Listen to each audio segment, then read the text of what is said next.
the teams at 6 aside. Potvin held it in at the Vancouver line, got it to Goring. A backhander, he scores! Goring, a backhand shot has put the Islanders up 1-0. The goal at 11:38.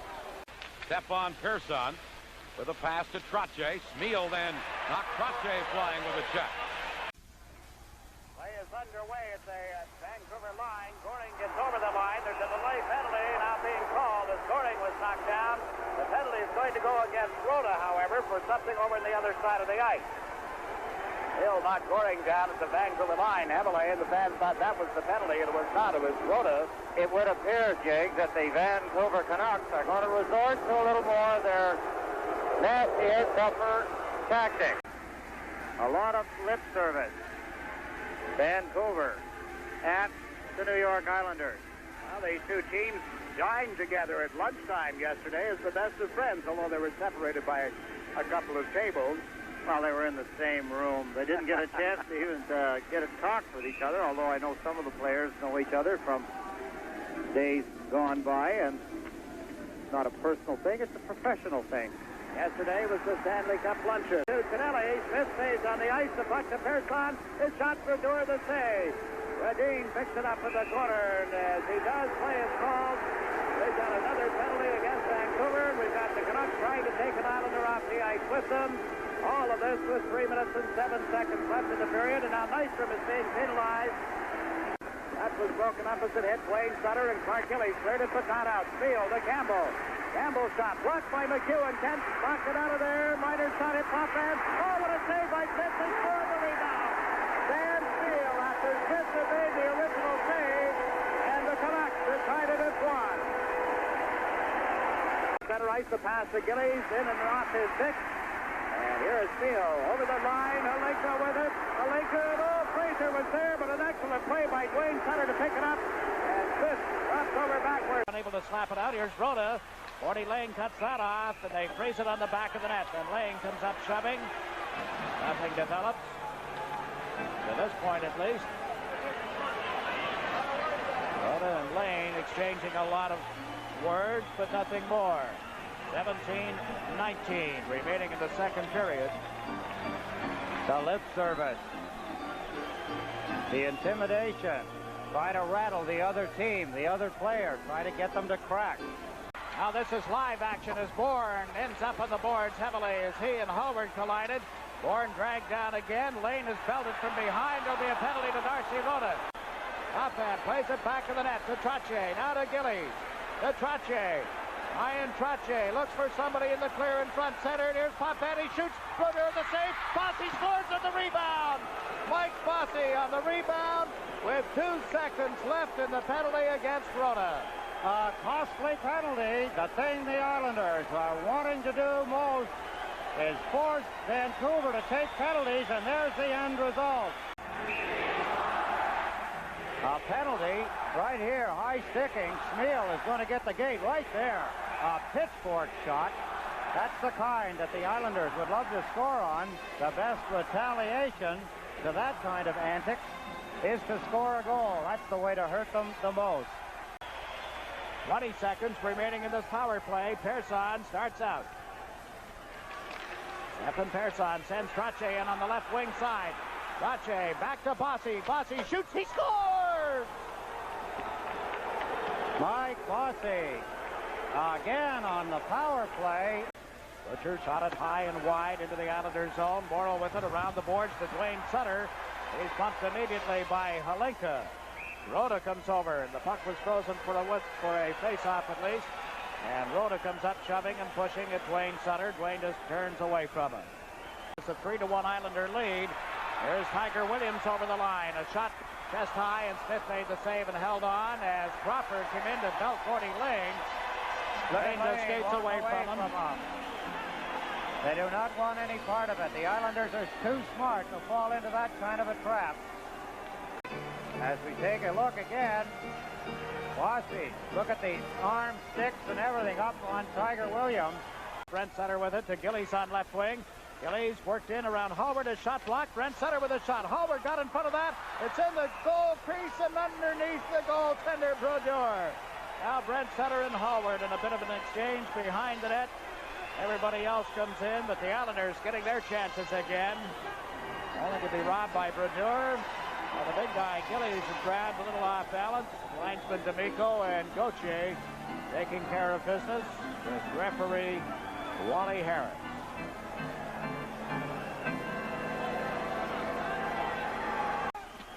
Gave it to Crawford. Mark Crawford centers off the skate of Hallward and over the net. Hallward put it out in front, and Field was knocked to the ice by McEwen.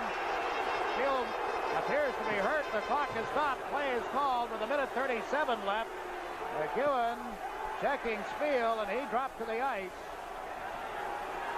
Around the net, you automatically suspect Billy Smith, and Spiel was heading right for him. Wally Harris has a hold of Spiel. The trainers are out to have a look at him. Billy Smith says, I don't know what you're talking about. There's the action, high above, look. Yes, a little tap from the end of Billy Smith's stick. Yes, indeed. I thought it was McEwen who steps in there, but Smith had already made contact. No question about it. You saw it there. So Spiel being attended to. And the fans throwing debris on the ice in the Islander end of the Vancouver Pacific Coliseum. 1:37 remaining in regulation time.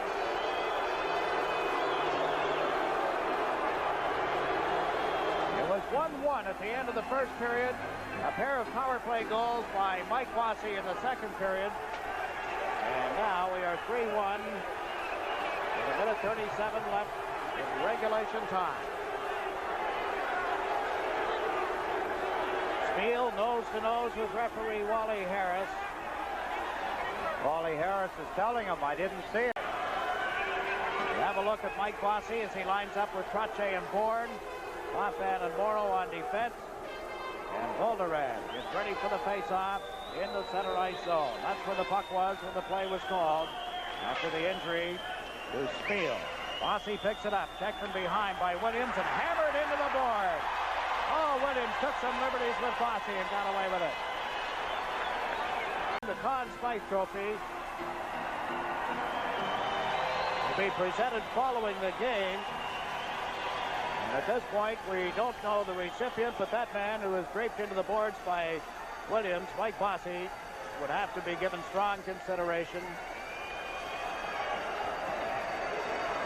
With 8 seconds left, the puck still in the Vancouver zone. Goring comes over after it. It's cleared out in front of the net.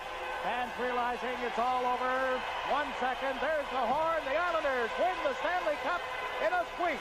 Their third consecutive Stanley Cup. Philadelphia was first. Minnesota last year in the Cup final. And the Islanders defeat Vancouver 3-1. The first United States-based team in the history of the National Hockey League to have won 3 consecutive Stanley Cups. Tremendous thrill for the fans as well as the players, Jiggs. It's all over. Everybody has given their all. There is nothing left. The fans have done it. The players have done it. The people behind the players have done it. And the long 1981-82 season has come to a climax. Dennis Potvin will get to carry the cup as the traditional handshake between the Islanders and the Vancouver Canucks takes place. And Bill Smith establishes a Stanley Cup record, winning all 15 games. We see Lefty Reed carrying the Stanley Cup with a presentation to follow. You see the traditional handshake. Richard Brodeur being greeted by some friends who weren't good friends during the playoffs, but they did what they had to do. Mike Bossy talking with him. Nolan Melanson, who didn't get to play except in the opening round against Pittsburgh, Gord Lang, and John Tonelli. Here's Nystrom and Merrick to follow. The crowd booing the announcement that Mike Bossy has been named the recipient of the Conn Smythe Trophy. Barry Dornhofer talking with Clark Gillies for Canadian television audience. Al Arbor, in a nice gesture, just wrapped his arm around the shoulders of Brodeur, gave him a hug. He was great. But the Islanders, that much better. Al Arbor going through the line, shaking hands with the Canuck players.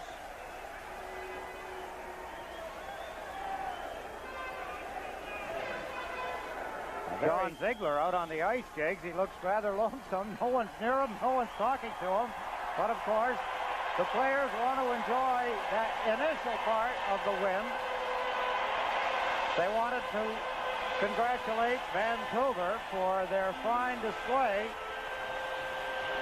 in the finals and what they had accomplished getting to the Stanley Cup finals. No team had ever won 3 consecutive Stanley Cups on home ice. The Islanders would like to have done it at home for their fans. Interesting, in the third period, we did not have a penalty called. In the third period, the New York Islanders had 7 shots on goal. The Vancouver Canucks had 9. And now the president of the National Hockey League, John Ziegler, welcomes Islander captain Denny Potvin for the presentation of the Stanley Cup. And there it is, once more in the possession of the New York Islanders. The traditional skate around the rink. Something that has been done every year the Stanley Cup has won.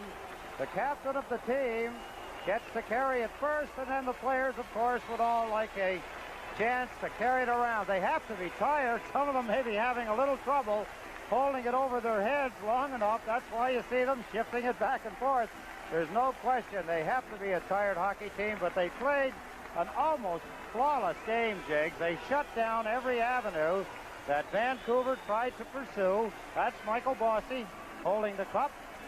Also winner of another piece of hardware in this hockey game, or in this playoff, the Conn Smythe Award winner, Mike Bossy.